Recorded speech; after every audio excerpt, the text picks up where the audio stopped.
ഒരാളും വേണ്ട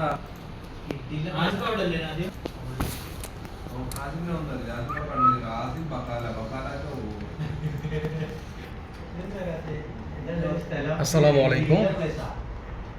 প্রতিদিনের মতো আজকেও একটি বিষয় নিয়ে আপনাদের সামনে হাজির হয়েছি। মূলত আপনারা যারা অনেকেই আছেন যে টার্জেন ভিসা বলে আর কি, ইউরোপের টার্জেন ভিসার জন্য কিছু প্রসেস আছে। সরাসরি আপনি বাংলাদেশ থেকে নদী পথে বা সাগর পথে আসতে পারবেন না। তো সেটার জন্য কি করণীয়? অবশ্যই আপনাকে লিবিয়াতে পৌঁছাতে হবে।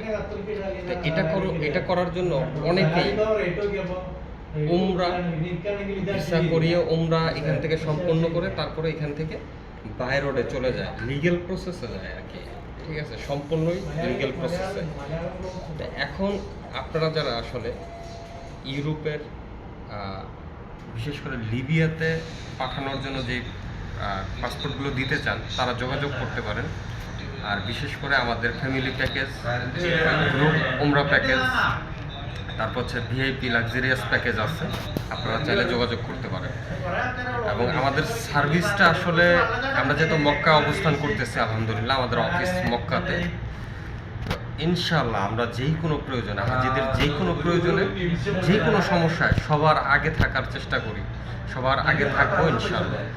আর বাংলাদেশ থেকে যে সকল এজেন্টরা কাজ দেওয়ার চেষ্টা করেন, একটু সতর্কতার সাথে ফাইলগুলো দিবেন, কারণ নো ব্যাগ যদি কোনো ফাইল হয়, অনেক অনেক মোয়াল্লেম, মাফ করবেন ব্যাপারটা বলার জন্য, অনেক মোয়াল্লেম জানে না, আবার অনেক মোয়াল্লেম জানে, জেনে শুনে যখন একটা নো ব্যাগ ভিসা করায় তখন এটা আসলে কোম্পানি, যেমন আমরা যে প্রতিষ্ঠানে বসে আছি এই প্রতিষ্ঠান বন্ধ হয়ে যায়, লাইসেন্সটা ব্লক করে দেওয়া হয়।